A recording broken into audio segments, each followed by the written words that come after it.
Fae Farm, a farming simulator game in the cozy category, and we're going to be talking about that today in my first impressions. If you didn't know, Fae Farm is a farming simulator game that's taken on the big genre of farming simulators. This game has been compared to Stardew Valley, Disney Dreamlight, and Animal Crossing. Today we're going to talk about my first impressions and how I feel about the game as an FPS pro surviving gamer, manly man. How do I feel about Farming Simulator? We will find out today. First of all, thank you to Phoenix Labs for the key. I'm always looking for games to play with my partner, and this is one of these games that we will definitely be playing in the future together. It is a multiplayer farming simulator with magical aspects. You start off in a shipwreck and awoken on the land of Azoria. Azoria is in a bit of a mess. You're first greeted by Merit, who is the responsible mayor of Azoria. She tells you the place is a bit of a pickle with active volcanoes, these big thorn bushes that are coming out everywhere, monsters in caves, and death whirlpools around the island. And she asks for our help. In return, she will give us a house and a farm to help settle ourselves into life on Azoria. The first part of the adventure, you will find yourself doing a lot of the tutorial. As you can imagine, a game like this needs to prepare you for the world. You're going to start off by learning how to farm, which is an essential part of a farming simulator game, how to fish, how to catch critters, and of course you will meet a wizard called Alaric, who will give you the ability to take down evil creatures. Now, even though I am not a huge farming simulator game, I've never played Stardew, I have played Animal Crossing and Disney Dreamlight Valley. Video coming out on that soon. I like playing these games with my partner. It's a game that we both enjoy. It's a chill, cozy game, which is this is definitely aimed at. So mechanically, the game feels fantastic. Visually, it looks really nice. I love the art style. It's great. And the mechanics within the game, I actually quite enjoy. It makes farming simulators a hell of a lot easier. Once you got through the tutorial, the game picks up pretty fast. Now, I'm not gonna lie to you guys, real talk right now, I was falling asleep at the beginning of the game. It was a little bit slow paced for myself. Each day is a consistent day, so you have until 12 o'clock. At 12 o'clock, your day ends. Whatever you've done that day is summarized at the end screen, where if you sold some items or whatever, you get your money for it, and then the next day starts and your energy's back at full. So you're limited to a per day basis before it kicks you out of whatever you're doing and takes you back to your house. Now, at first, it felt really slow because as you're going through the tutorial, you only had one mission a day. The mission was done in a couple of minutes. And then it was like, what do? I spent most of my time getting resources and coins to further myself later on in the game. That was a good choice because we had a lot of cash early on in the game. After chapter 4, which is around day 4 or 5, the game dramatically picks up and everything opens up. There's so many quests to do. There's mines and dungeons to go visit. I got lost in the dungeon for a good hour. I'm not gonna lie. It was fun. You may think to yourself, what is the point of this? What makes this any different from any other farming simulator? I think this is quite a unique space, and you have the normal farming simulator where you have to grow your crops, but also you've got the awesome mechanic of magic in this game. There's a load of magical things and stuff that I ain't even got to yet because I'm still only early on in the game as it's the first impressions. You can have pets. You have a little farm with little creatures, and you feed the creatures and you pet the creatures. You get to name them. I'm pretty sure there's a breeding mechanic. There's a breeder lady. She talks about breeding, so I guess you could breed more. You look after these creatures. They give you resources like eggs and all that lot, and then you can eat it.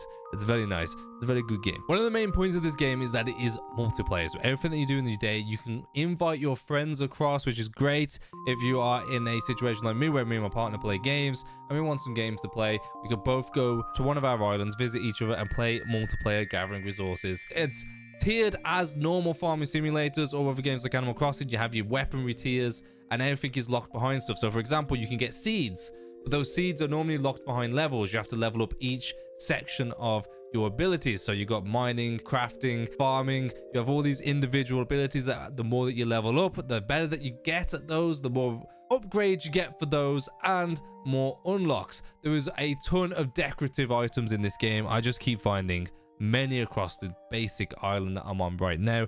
And of course, there is progression in worlds as well. So you have your starter world, which is what I'm on right now. It has a few dungeons, a few items and all that, but you do progress later on in the game to other worlds, and I'm pretty sure there's 4 worlds in total, which means that you can have these expansion 4 times before completing the game. Each world will have new monsters, increasing difficulty. You get new pets, new resources, new crops to grow.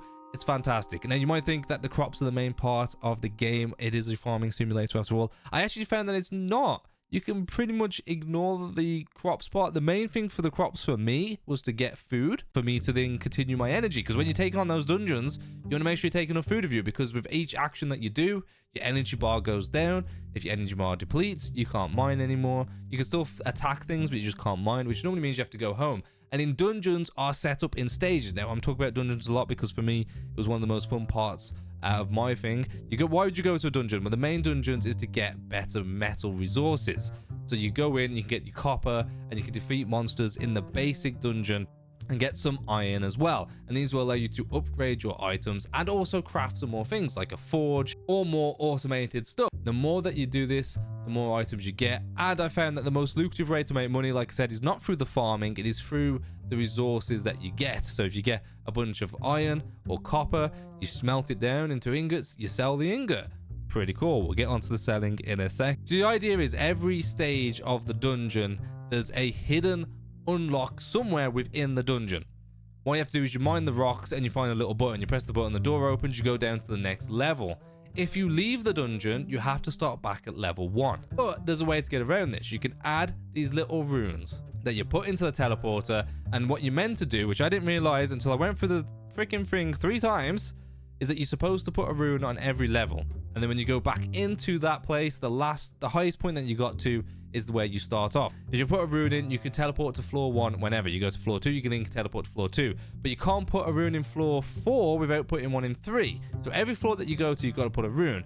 And then eventually it gets more requirements. So you just have the bog standard copper one at first, and then you need to combine a copper and a gem to get the next one, which is a more hardened seal. And you chuck the seal in, and then you could do that for the next 5. And I believe there's 25 levels per dungeon. At the moment, I've got to 7. I didn't add a rune to any of them, so now I have to start back at the beginning, which is a little bit of a pain because you have to re-find the button every time and it randomizes. But we'll get there. And what you do is there's monsters in there. You can kill the monsters, defeat the monsters. You get some more items, either some gems or some iron, which is very good to upgrade your weapons as well. You take that back home, you can smelt it and take it to the market. Now, the market is something that I have a little bit of a... I don't know how I feel. Normally in games where you have resource heavy, farming-esque games, you go to the shop and you just sell all your resources. Fantastic. They've taken a different approach, which slows this down a little bit. So each day you can go down to the main hall and you can put items on a table.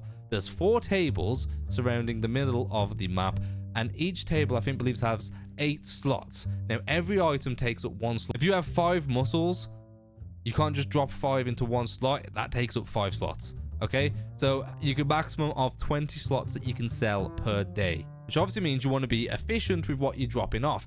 Now, at first, I just wanted to fill it up every day with any random stuff just to get a bit of cash. But later on in the game, you're going to want to be potentially refining your resources. So if you do get the crops, you make a really nice meal with it. You sell that meal for extra profit. So from the selling of items, which only happens once a day, at the end of the day, you get your coins. Going on to the people of the map. Oh, there's a lot of people to talk to, and all of them have quests. You're not going to be bored in this game. There's a lot of things to do, especially early on. Like I said, I'm only a few hours in. This is my first impressions, but there was a lot to do. It started off really slow, and then all of a sudden opened up to the point where I don't have enough time in the day to actually finish what I wanted to do. Sounds like real life. You also have friendship levels per person. So as like where you want to level up your individual skills like mining, etc., you can also level up your friendship with characters in the game. And with this, you can also have a romantic thing, which gives you exclusive cutscenes, etc. Once you get through to a certain point of romance, you go on a date or whatever. This for me is not, I'm not bothered by this, to be honest. I will be doing it because there's achievements in this game. See the segue? Achievements. Yeah, the achievements are pretty good actually, and they're pretty doable. So this is definitely a game that I'm gonna try and get 100% achievement on if I'm playing it with Chloe in the future.